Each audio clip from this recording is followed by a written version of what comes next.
하나님의 은혜로 지난주 금요일에 목요일인가요? 준공 승인이 나서 이제 사용 승인이 떨어져서 저희가 교회를 이제 들어갈 수 있게 됩니다. 광고도 드렸지만 우리 기쁘니까 하나님께 영광의 박수. 네, 감사합니다. 하나님의 은혜였습니다. 여러분들의 기도였습니다.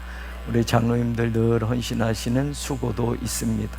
모든 것 다 협력해서 한 사람의 낙오자 없이, 불평하는 사람 없이 하나님이 주신 것을 기쁘게 누리고 거기서 마음껏 예배 드리는 우리가 되었으면 좋겠습니다.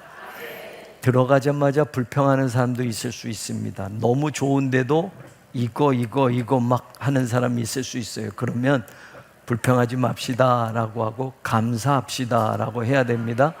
그 고비 넘어갈 고비가 또 너무 많아요.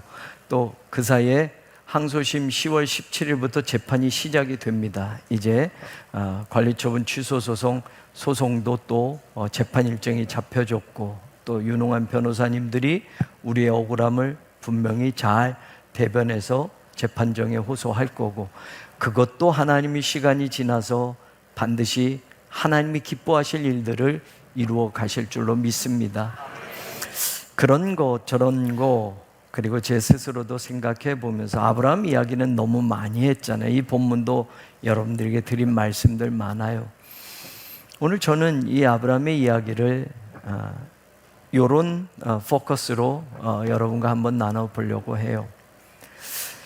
지난달이에요. 지난달 경북 안동시에서 한 여자 고등학교에서 입학 후 2년 반 동안 전교 1등만 한 여학생의 비밀이 밝혀졌습니다. 그녀가 1등한 비결은 뭐냐?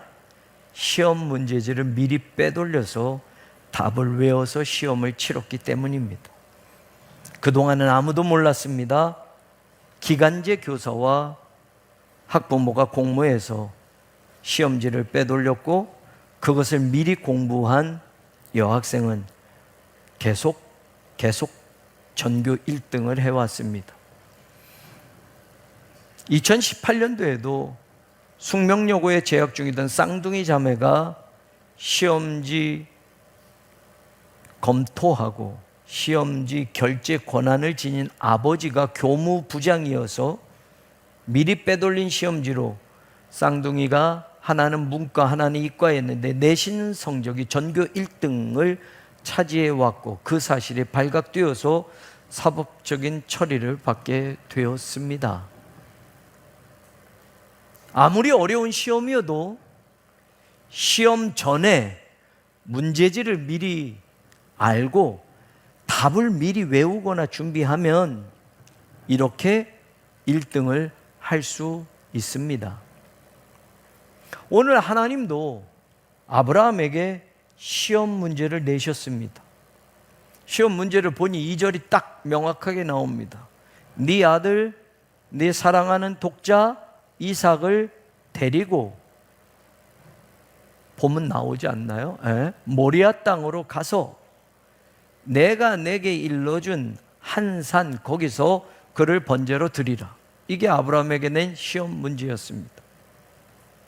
자, 그러면 한번 봅시다. 시험 문제를 미리 알면 1등 한다고 하는데, 이 문제를 아브라함은 그날 하나님께 이 시험 문제를 받아들었으니 당황스러웠겠지만, 저와 여러분이 이 문제를 아브라함보다 미리 알았다고 한다면 우리는 아브라함보다 쉽게 답을 찾아서 하나님께 제출할 수 있을까요? 아니죠? 아니죠. 그런데 이 시험 문제가 4,000년 전 아브라함이나 4,000년 지난 우리에게나 하나님이 똑같이 내고 계시는 시험 문제라면 어떤 생각이 드십니까? 시험 문제를 미리 알면 답을 알아서 1등 할 수 있다고 하는데, 세상은 하나님이 낸 시험 문제를 미리 알면 우리는 아브라함보다 더 잘할 수 있었을까? 아니면 똑같은 시험 문제, 4,000년 전에도 하나님은 시험 문제를 바꾸지 않고 그 문제를 냈고, 4,000년이 지나서도 오늘 우리에게도 똑같은 시험 문제를 내면 우리가 더 아브라함보다 유리할까? 여러분은 어떻게 생각하십니까? 아브라함은 당일날 이 시험 문제를 들었으니 어렵고 우리는 미리 알았으니 지금 하나님 이 시험 문제 똑같이 내도 저희는 괜찮아요 라고 이렇게 말할 수 있을까요? No, 아니에요. 하나님이 아브라함에게 내신 시험 문제는 오늘 검토해 보니까 경외하는 것, 하나님을 경외하는 것에 관한 문제였습니다. 제가 담임 목사니까 이 문제를 풀어드릴게요. 어떤 유형인지. 학교 가면 선생님들이 이 시험 문제는 뭐에 관계된 거다 이렇게 설명하잖아요. 그럼 여러분들에게 조금 도움이 될지. 이 시험 문제는요, 하나님을 경외하느냐라는 것을 하나님을 확인해 보는 시험 문제입니다. 조금 도움이 되셨어요? 얘기 좀 해주세요. 조금 도움이 되셨어요? 아, 하나님을 경외하는 문제? 그럼 여러분 나름대로 하나님을 경외하는 건 이렇게 이제까지 해왔던 것도 있고 좀 뭐 괜찮겠어 라고 생각할 수 있겠습니다. 12절에 하나님이 명확하게 아브라함에게 하신 말씀이 내가 이제야 네가 하나님을 경외하는 줄을 알았다. 이 시험 문제를 내시고 그 답을 풀었던 아브라함에게 하나님이 패스라고 하면서 내가 이제 네가 나를 경외하는 줄 알았다라고 인정해 줬습니다. 경외라는 말, 야레는 두려워하다라는 거예요. 그런데 네가 날 두려워하는 줄 알았다라는 뜻이 아닙니다. 이 야레는 공경하다라는 뜻이 있고 경배하다라는 뜻이 있습니다. 정말 하나님을 마음으로부터 공경하느냐, 정말 하나님을 경배하는데 그냥 겉으로 경배하는 것 봐도 경배한다라고 하지만 오늘 우린 다 예배 드린다고 나오지만 정말 마음 중심에서 예배 드리는 것, 하나님을 정말 경배하는 것, 이걸 하나님이 다 보신다라는 겁니다. 아브라함은 그게 통과된 겁니다. 자, 경외하는 것, 하나님을 경배하는 것이다, 하나님을 공경하는 것이다. 하나님이 그리 말씀하셨어요. 네가 이제야 나를 공경하는 줄 알았다, 네가 이제야 나를 제대로 경배하는 줄 알았다라고 말씀하셨습니다. 공경하는 것, 하나님을 경배하는 건 신앙생활의 모습입니다. 지금 우리도 하나님을 공경하고 하나님을 존경하고 하나님을 경배합니다.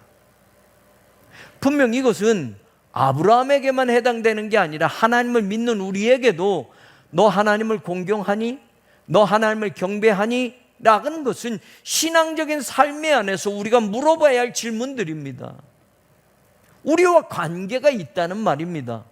그러면 이 문제는 아브라함 한 사람에게 내는 문제가 아니라 하나님의 백성들에게 하나님이 너희들이 나를 제대로 공경하는지 내가 알고 싶다라고 한다면 하나님은 누구에게든지 하나님의 사람들에게 이 문제를 내실 수 있다는 말입니다.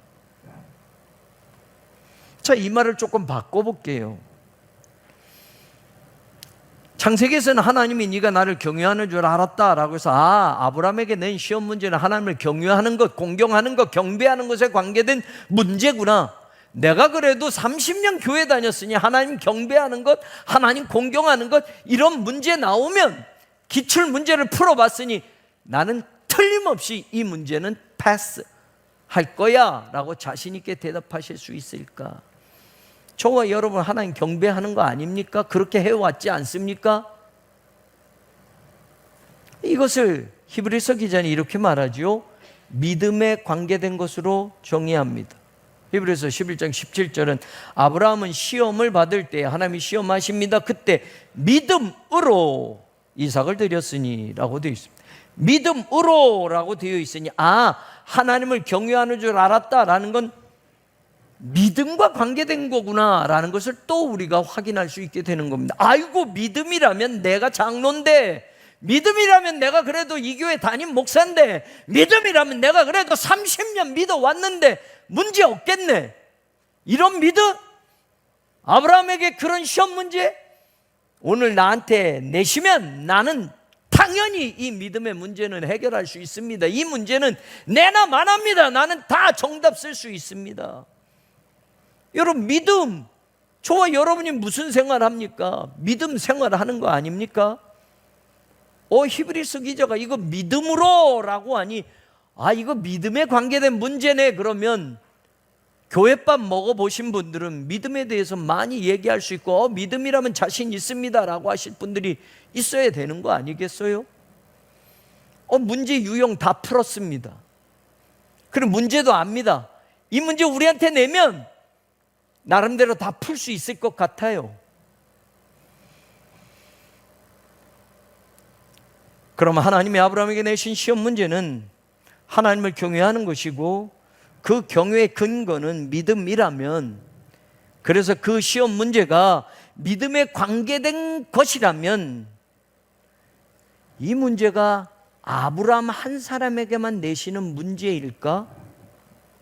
궁금할 수밖에 없습니다. 왜냐하면 믿음은 우리 모두에게도 정말 중요한 신앙생활의 근간이 되기 때문에 그렇습니다. 하나님을 믿는 것, 그거 다 믿음입니다. 교회 다니는 건 믿음과 관계된 겁니다. 그러니 아브라함에게 낸 시험 문제가 이건 믿음에 관계된 거다라고 하면 이 문제는 우리에게도 내실 수 있는 시험 문제다라고 생각하셔야 합니다. 2000년 전, 4000년 전 아브라함만 이 시험 문제 받아들인 거고 나는 상관없어가 아니라 하나님을 경배하는 것에 대한 것, 하나님을 믿는 믿음에 관계된 것, 그러면 이 문제는 또 나올 수 있는 문제란 말이에요. 학력고사 세대니 어떤 공부를 하다 보면 선생님들이 이건 또 나올 수 있다, 또 나올 수 있다면 다음번 학력고사에도 중요한 그 문제는 또 나오게 돼 있습니다. 문제의 형식이 조금 다를 뿐이지만 그 유형에 관계된 것, 그것에 관계된 것, 시험 문제 별표해라, 별표 1개 갖고 안 돼, 2개, 3개 쳐라, 이건 다음에도 꼭 나와, 너희 선배들도 이 문제 풀었고 너희들에게도 이건 꼭 나올 거야 라고 하는 문제는 나온단 말입니다. 우리가 교회 다니고 하나님을 믿으면 아브라함에게 낸 시험 문제는요, 여러분들에게도 나올 수 있는 문제고, 목사인 제게도 하나님이 이 시험 문제를 내실 겁니다. 별표 오늘 해놓으세요. 이건 꼭 하나님이 물으실 날이 올 겁니다. 하나님이 꼭 저와 여러분의 인생 전체 가운데 어느 쯤에는 이 시험 문제를 저와 여러분의 믿음에 관계돼서 하나님이 내실 겁니다. 자신 있게 말씀드릴 수 있어요. 아브라함만 그 시험 문제지 받고 끝난 게 아니라 저도 여러분도 그 시험 문제지를 받는단 말입니다. 이 시험 문제는 하나님을 믿는 모든 사람에게 계속해서 어쩌면 하나님이 내실 겁니다. 그럼 어떻게 답을 달아야 할까요? 오늘 우리는 반드시 이 시험지를 받아들고 여러분 각자의 답을 오늘 제출해 보시기를 원합니다. 하나님 믿음에 관해서는 아브라함이나 우리나, 아브라함은 대단한 믿음 가져야 된다라고 하시고 너희들은 조금 괜찮아, 그냥 허접한 믿음 가지고 살아도 돼가 아니라 믿음에 관한 거라면 아브라함도 하나님이 바라시는 믿음은 정확히 그것이고, 김한권 목사에게 여러분에게도 바라시는 그 믿음은 아브라함에게 바라시는 그 믿음과 똑같은 믿음을 바라시지, 아브라함보단 조금 떨어진 믿음이어도 괜찮다가 아니라는 말입니다. 하나님은 확실한 믿음을 보시고자 합니다. 분명한 믿음을 아브라함뿐만 아니라 목사인 제게도, 장로님들에게도, 성도들에게도 분명히 보시고자 합니다. 적당한 믿음 괜찮다, 대충 믿음 괜찮다가 아니라 아브라함에게 요구하시는 믿음의 수준이 있다고 한다면 하나님의 자녀들, 하나님의 백성들에게, 하나님의 사람들에게도 똑같이 그 믿음의 수준은 적용이 돼야 돼요. 4000년 전에는 엄격하고 4000년이 지나선 믿음의 커트라인을 왕창 낮추어서 너희는 요 정도까지 하면 된다가 아니에요. 그 믿음의 기준은 늘 하나님이 요구하시는 그 믿음의 수준은 똑같아야지 맞는 거예요. 왜요? 믿음으로 우리가 사는 것이고 하나님 다른 세상 것 아니고 우리의 믿음을 보시기 때문에 그렇습니다. 그럼 오늘 아브라함에게 낸 시험 문제를 제가 하나님에게 미리 빼돌렸습니다. 여러분에게 그 문제를 미리 알려드렸습니다. 여러분 좋으셔요? 우리 목사님이 그래도 하나님에게 빽이 있어서 아브라함에게 낸 시험 문제 그걸 내게도 똑같이 빼돌리셔서 미리 나에게 주셨네? 이제 여러분이 답을 써내셔야 하는데 그 문제를 미리 알았다고 수월합니까? 그 문제지를 미리 검토해 봤다고 우리의 답이 쉽게 나올 수 있습니까? 한번 생각해 보십시오. 성경에 아브라함 얘기는 수도 없이 들었고 이 이야기도 수도 없이 들었지만 이게 내게 내신 문제라고 할 땐 달라지는 겁니다. 이거 아브라함에게 낸 시험 문제, 이삭은 아브라함만 드리면 끝이야가 아니라 오늘도 내가 이삭을 드려야 된다고 한다면, 오늘도 내게 있는 이삭을 하나님의 바치라고 한다면 그게 하나님이 내 인생의 내 믿음의 자리에서 하나님이 마지막 내 믿음을 점검하는 파이널 시험이라면 저도 여러분도 이 답을 정답을 써서 내셔야 되지 않겠어요? 교회 다니는 것 그건 믿음과 관계없이도 할 수 있습니다. 교회에서 직분 받는 것 믿음 없이도 받을 수 있습니다. 목사도 믿음과 관계없이 목사도 될 수 있어요. 그럼 여러분 생각하십시오. 교회 다니는 것이 믿음인가? 라고 물으면 어떤 부분도 있지만 그게 전부다라고 할 수 없는 거예요. 믿음 없이도 교회 다닙니다.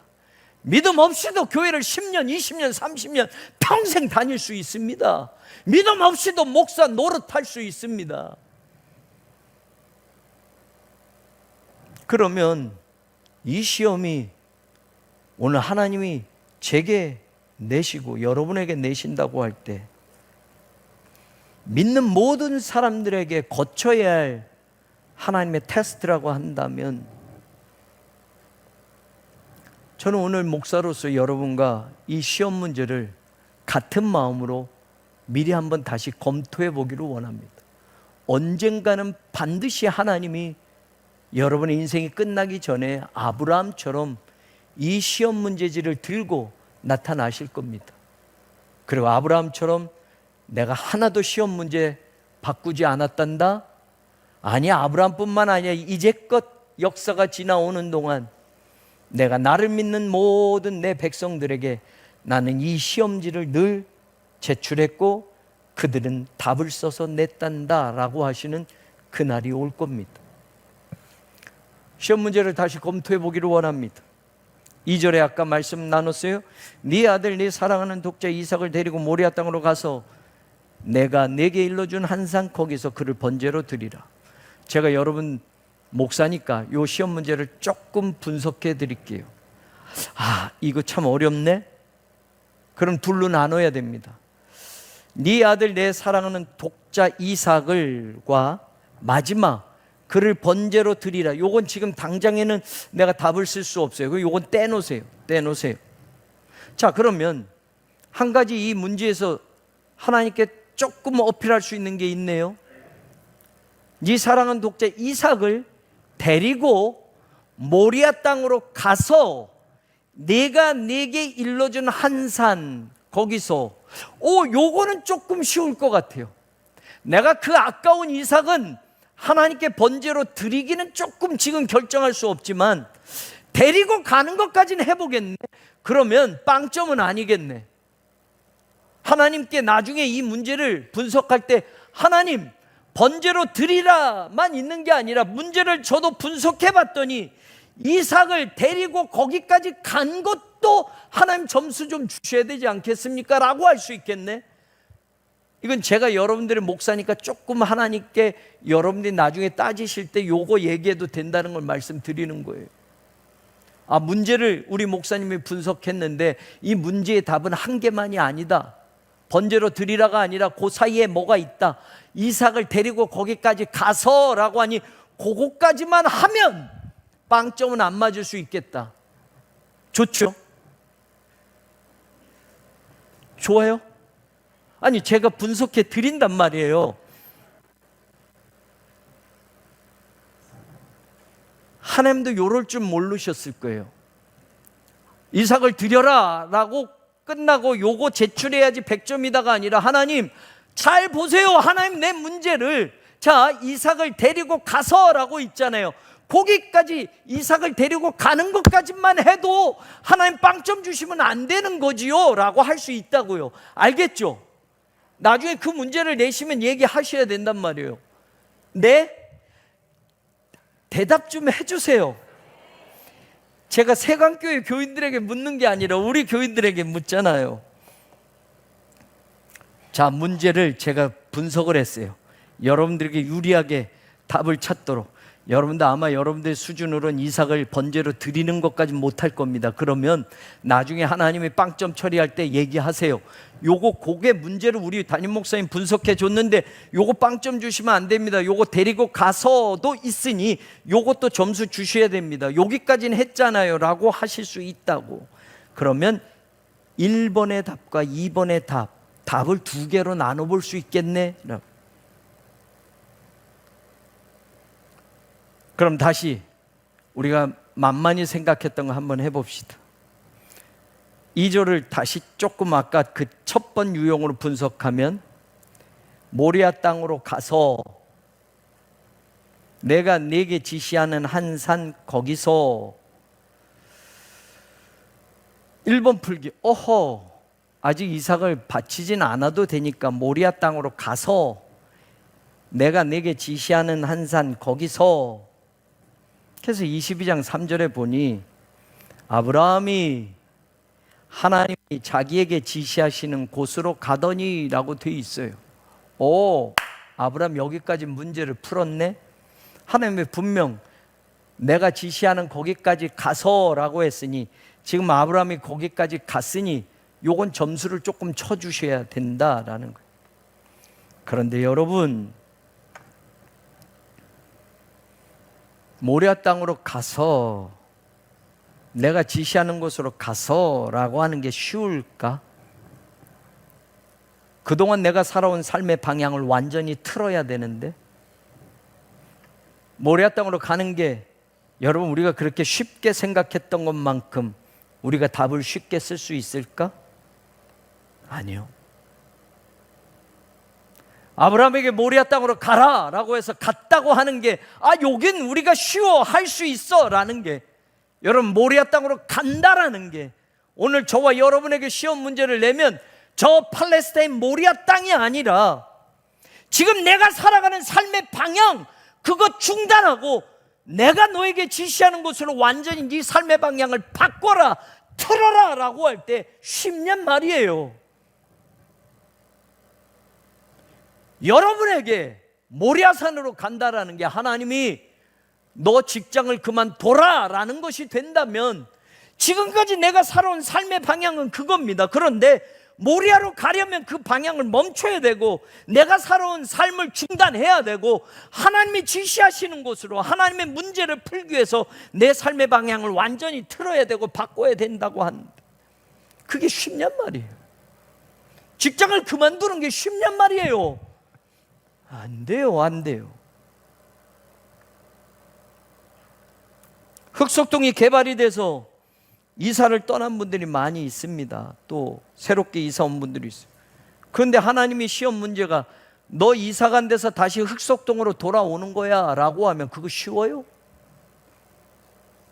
그게 내 삶의 방향을, 내가 정한 방향을, 가고 있는 방향을 모리아산으로 가라 라는 건데, 그럼 내가 그거 중단해야 돼요. 내가 내 삶을 계획한 것, 내가 나를 위해서 준비한 것, 하나님을 위해서가 아니라 내가 이제껏 살아가는 삶의 방향, 내가 살아가는 그 길, 그걸 스탑하고 하나님이 지시하시는 곳으로 트는 게 쉽냔 말이에요.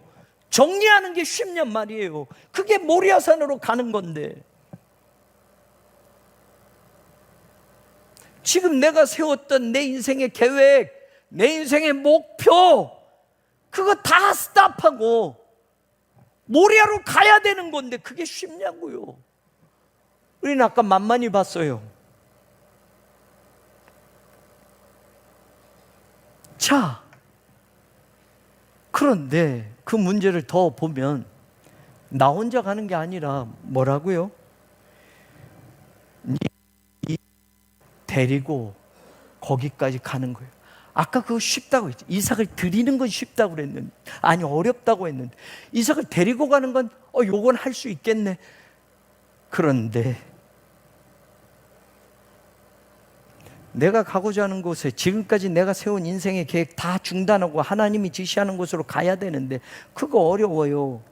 그런데 데리고 가래네. 하나님이 지시하는 곳까지 데리고 가래네.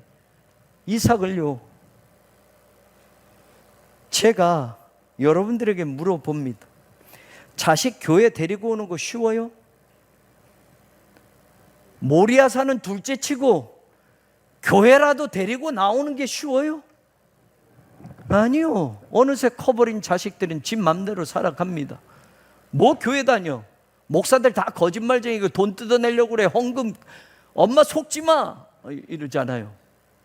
목사들 말만 하면 헌금 내라고 하지. 교회가 개독교야. 정신 차려 엄마 아빠. 교회가 썩었어. 이런 자식들 있어요.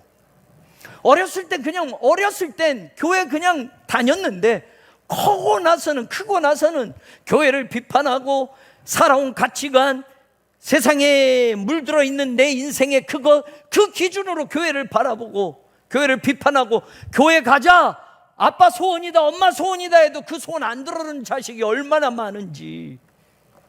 모리아까지 데리고 가는 건 둘째치고 새로운 교회 데리고 나오는 것조차도 힘든데 그게 쉽냐고요. 조금 크면, 어렸을 때 엄마 아빠 가는 데를 뭐 묻지 않고 따라가는데 조금 크면 왜 가요? 뭐 하러 가요? 야 밥 먹으러 가자. 아 나 싫어요. 중학생만 돼도 안 따라다녀요. 안 따라다녀. 보니까 그래요. 저희 자녀들도 어렸을 땐 그냥 엄마 아빠 따라가지만 뭐 먹는데 안 먹어 나 안 가 이럴 수 있단 말이에요. 중학생만 돼도 중2 그 굉장히 무서운 그 라인이에요. 밥 먹으러 가자도 싫어요. 엄마 아빠 먹는 거하고 싫어요. 내가 먹는 거 싫어요. 식당 안 따라가요. 엄마 아빠 어디 가는데 나 그냥 친구들하고 놀고 있으면 안 돼요? 데리고 가는 게 그렇게 쉬운 게 아니다 이 말이에요. 제 친구가 참 어려움을 당하고 있었어요. 그래서 그 교회에서 쫓겨나기까지 억울하게. 얼마 전에 그 친구를 만났는데 아들이 그러더래요. 아빠 이제 은퇴하면 나 교회 안 다닐 거야. 아빠 은퇴하기 전까지는 내가 교회 다니지만 나 아빠 은퇴하면 나 교회 안 다녀. 아빠가 너무 교인들에게 억울하게 당하고 그런 걸 지켜보니 아빠 불쌍해서 지금까지 교회는 다녀줄 거야. 그런데 아빠 은퇴하면 나 교회 안 다녀라고 말했대요.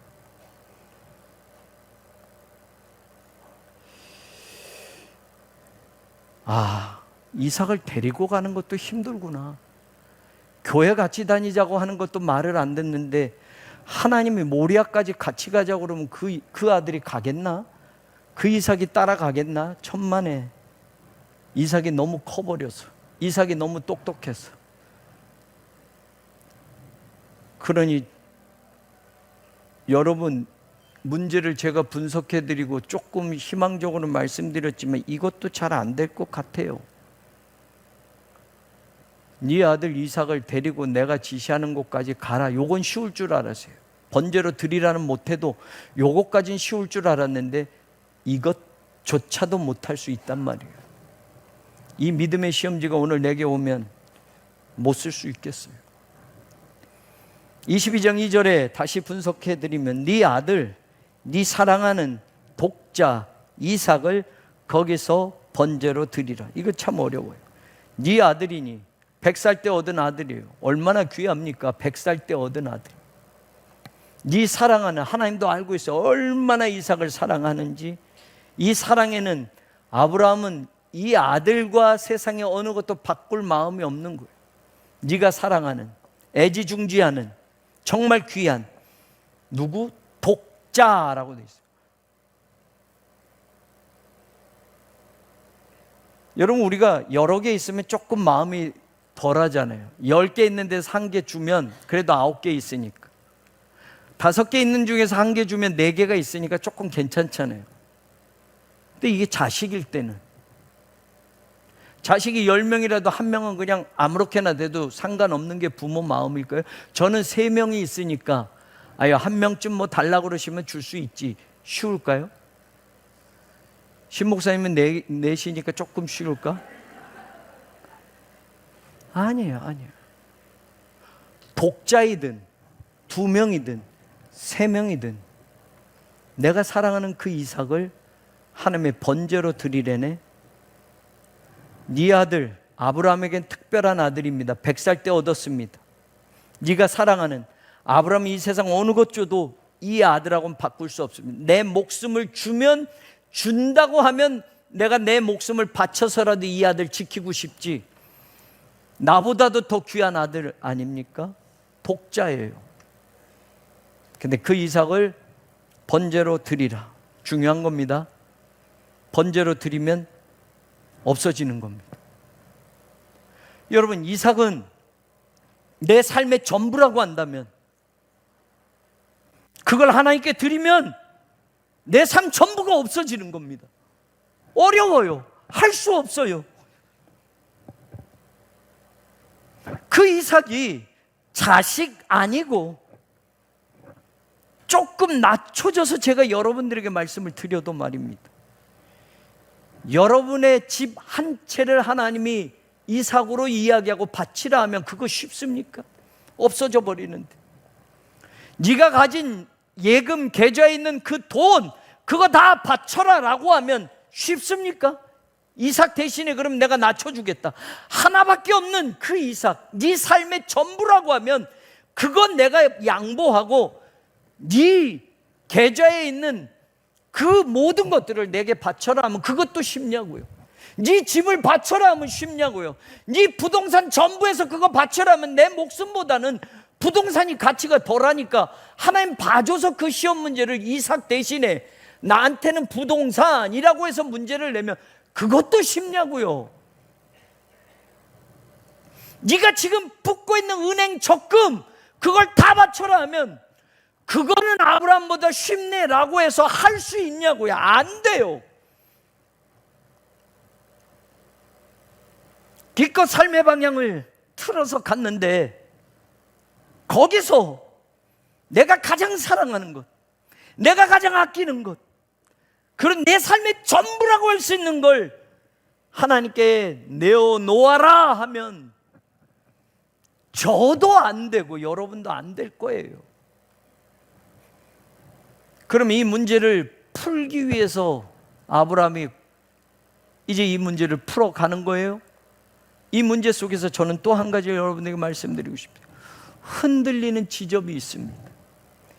22장 3절에 보면 아브라함이 아침에 일찍이 일어나 데리고 떠나 가더니 라고 되어 있어요. 자, 그러면 어제 하나님께 이 말씀을 들었어요. 그리고 아브라함은 아침에 일찍이 일어났어요. 그리고 이삭을 데리고 지금 있는 집을 떠나서 완전히 방향을 틀어서 하나님이 지시하는 곳으로 가는 거예요. 자, 여기에서 흔들리는 지점이 뭡니까? 아침에 일찍이 일어나서 그 아들을 깨워서 데리고 가는데 여기 사라의 흔적이 없어요. 부인은 보통 남편하고 같이 자잖아요. 사라는 아침에 일찍이니까 조금 잠을 더 자고 있는 것 같아요. 아브라함은 일찍 일어나서 사라 몰래 일어나서 이삭 깨워서 나간 거예요. 사라가, 가장 인생에 가까운 사라가 개입해 들어올 시간적 여유가 없어요. 만약에 하나님의 그 말씀을 듣고 아침에 일찍 일어나지 않고 아침상 받고 사라가 차린 거 받고 먹으면서 하게 되면 그리고 이삭을 데리고 어딘가 가면 여보 어디가? 이삭 왜 데리고 가? 라고 물을 거예요. 이건 당연한 거예요. 우리 인생으로 돌아보면. 수요 예배 때 말씀드렸지만 제 아내가 얼마 전에 나는 뭔데? 라는 말로 저한테 막 긁었어요. 나는 당신한테 뭐야? 내가 교회 사모인데 나는 뭐야? 왠 줄 아세요? 저는 지금부터 목회하면서 처음부터 지금까지 교인들이 제게 뭐라고 이야기하거나 이건 목사님만 알고 꼭 뭐 이렇게 상담을 하거나 하면 아내한테 한 번도 말한 적이 없어요. 그런데 화가 난 건 이해가 돼요. 아내가 사모들 모임을 어디 갔다 왔어요. 그런데 거기 사모들 가운데서 우리 교회에 어떤 이야기가 나온 거예요. 우리 아내는 아무것도 몰랐어요. 그러니까 자존심도 상하고 이 교회 사모인데 다른 교회 사모에게 그 말을 들으니 그래서 그 이야기를 하는 거예요. 내가 말할 수 없는 것들, 뭐 다 알릴 수 없는 것들이니 그러니까 말을 안 했는데 또 그렇게 살아왔는데 내가 뭐야 하니까 저도 이제 조금 뭐 이렇게 좀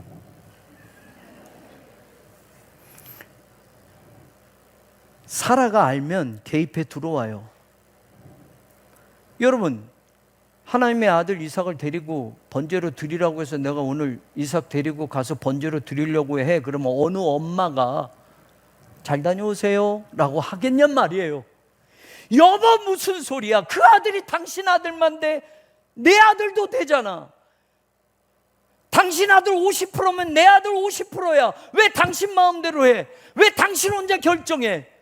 아무리 하나님의 말씀하셔도 내가 당신 부인인데 그 아들을 우리가 어떻게 낳았어? 당신 100살 때 내가 90살 때 내가 그 노년에 경수도 끊어졌는데 난 아들 아니야.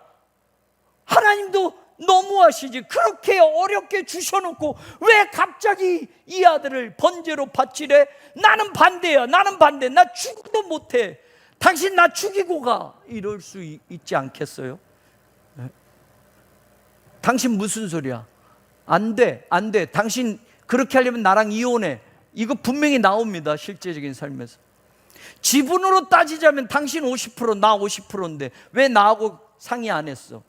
당신 왜 나하고 말 안 했어? 분명히 나온다니까요.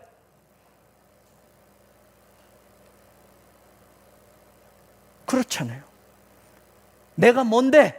사라가 이렇게 나온다니까요. 내가 당신의 뭐야? 당신은 결정하고 그냥 하면 나는 무조건 따라가야 돼? 내가 당신의 시녀야? 내가 당신의 종이야? 내가 당신의 배우자고 당신과 내가 이제껏 똑같이 살아왔으니 당신 이 문제는 나하고도 상의해야지. 분명히 사라가 개입해 들어와요. 사라는 절대로 이삭을 바치는 것을 동의하지 않을 겁니다. 누구에게도 말할 수 없는 비밀스러운 일을 하나님이 요구할 때 하나님께 하나님 요건 저 혼자 결정할 일이 아니네요. 이삭은 아내까지도 같이 낳았으니 이건 사라하고도 같이 이야기해보고 그 다음에 할게요. 의논해보고요. 물어보고요. 전문가한테 확인해보고요. 생각해보고요. 다른 사람들 의견도 다 들어보고요. 하나님이 낸 시험 문제를 가지고 여기저기 가면서 물어보고 전문가 찾아보고 이거 어떻게 해야 됩니까? 저거 어떻게 상담 받아보고 다수결의 원칙에서 교인들 통해서 투표를 해서 그 다음에 하나님 따르겠습니다 라고 하는 거냔 말이에요. 예, 흔들리는 지점이 있어요. 그럼 일이 진행되지 못하고 하나님이 내신 그 시험 문제를 절대 풀지 못하고 스탑 되는 겁니다. 하나님의 시험 문제는 바로 그런 겁니다. 22장 4절을 보면 제3일에라고 되어 있어요. 이것도 흔들리는 지점입니다. 3일이라는 시간은 아브라함에게 있어서는 하나님이 낸 시험 문제를 풀어가는 과정인데 3일이라는 시간이 있네요. 즉시로 해라 하면 했느냐 안 했느냐로 따지지만 이걸 풀기 위해서는 3일이라는 시간이 필요했어요. 그래서 3일이라는 시간이 걸리는 거예요. 그러면 무엇이냐? 이 3일이라는 시간은 중도에 우리를 포기하게 만듭니다. 돌아가게 만듭니다. 이 3일이라는 시간은 우리 스스로가 수도 없이 갈등하게 만드는 흔들리는 지점을 반드시 보여주게 됩니다. 3일을 담대하게 흔들리지 않고 그냥 못 가요. 하루 갔다가 돌아가야지, 이만큼 했으면 됐어 라고 한단 말이에요. 3일 가는 동안 내 마음이 처음에는 결정했지만 아유 요거 번복해야 돼 라고 한단 말이에요.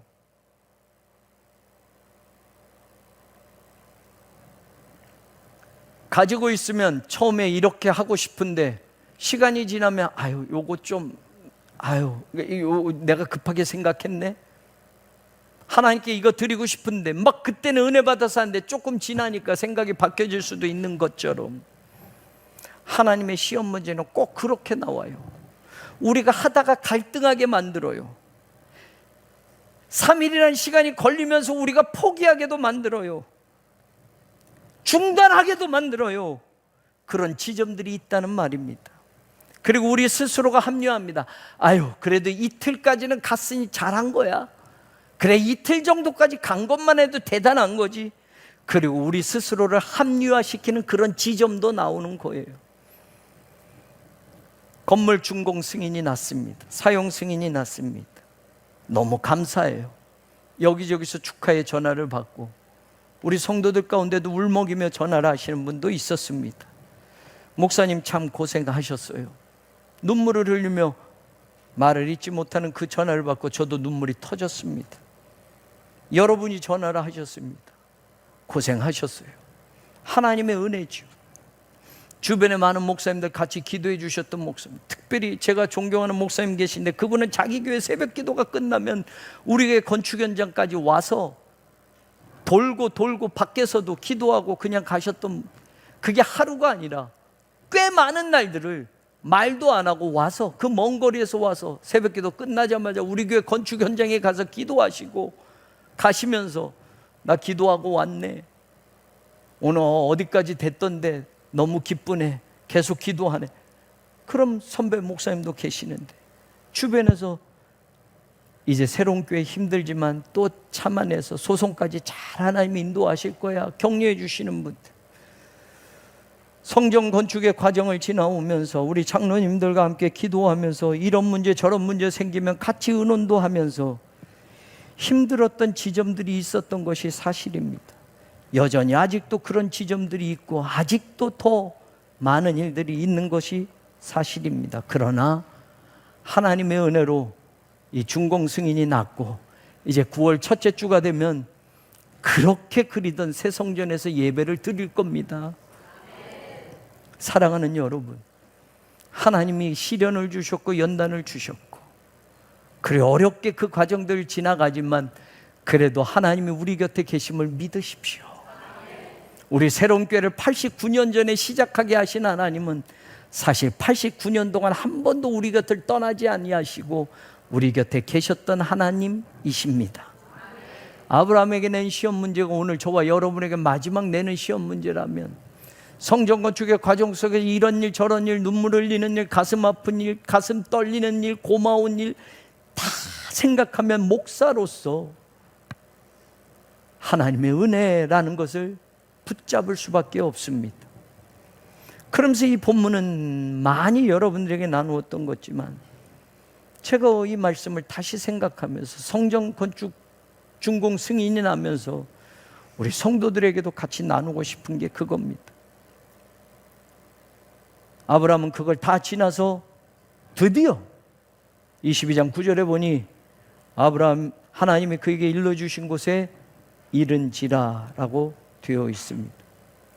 하나님이 일러주신 그곳에 왔습니다. 이삭을 결박했습니다. 나무단을 쌓고 제단을 쌓고 이삭을 거기에 올려놓았습니다. 그리고 칼을 들고 그를 죽이려고 합니다. 죽이면 끝나는 겁니다. 그 순간은 찰나입니다. 그때 하나님이 멈추게 하셨습니다. 그리고 22장 13절에 보니 아브라함이 눈을 들어 살펴본 즉 우리가 아는 대로 한 순양이 뒤에 있습니다. 그리고 결론은 아들을 대신하여 번제로 드렸더라. 그리고 14절에 이거 다시 아들을 대신에 번제로 드렸더라 할 때 아멘 해주셔야 됩니다. 이거 우리 시험 문제라고 했잖아요. 제가 여러분들에게 정답을 알려드리는 거예요. 아들을 대신하여 번제로 드렸더라. 문제가 풀어진 거예요. 근데 잘 보셔야 돼요. 아브라함이 그 땅 이름을 여호와 이레라고 하였고 그 이름이 여호와의 산에서 준비되리라 하더라. 일러 주신 곳, 지시하신 곳, 거기까지 아브라함이 갔습니다. 그리고 진짜 이삭을 하나님께 드리려고 했습니다. 없어지는 거예요.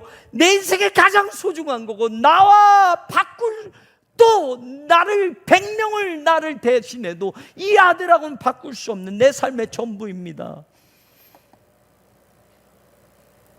그런데 거기 가서 그 아들을 드리려고 했는데 순양이 있었고 그 아들을 대신해서 하나님께 드렸더니 하나님이 받아주셨어요. 그리고 거기를 여호와 이레, 여호와의 산에서 준비되래. God will provide. 하나님이 준비하신다. 근데 여러분, 이 여호와 이레라는 말이 라아, 보다라는 뜻이에요. 그래서 이 말을 다시 성경 그 문구대로 하면 하나님이 하나님을 보여주셨다예요. 하나님이 준비해 주신다라는 뜻이 있지만 원래의 뜻은 하나님이 하나님을 보여주신다라는 뜻이에요. 여러분, 이게 은혜예요. 아니, 거기 갈 수 없어요. 거기 가면 내 이삭이 없어지는 거예요. 거기까지 가는 거 힘들게 가고 내 삶의 전부인 이삭을 바치라고 하니 거기 가면 내가 손해인 줄 알았어요. 거기 가면 내 인생이 망하는 줄 알았어요. 거기 가면 내가 가진 거 전부 없어지는 줄 알았어요. 그런데 거기 갔더니 없어졌어요? 제로가 됐어요? 아니요, 이삭은 그대로 남았어요. 왜? 그 아들 대신해서 순양이 있었단 말이에요. 미리 준비해 놓은 게 있었단 말이에요. 그런데 그 이면에 더 신앙적으로 들여다보면 하나님이 준비해 주신 것을 얻는 축복이 있지만 여러분, 그게 뭐냐? 하나님이 하나님을 보여주신단 말이에요. 너 내가 네 거 다 갖는 줄 알았지? 너 이삭을 드리라고 할 때 떨렸지?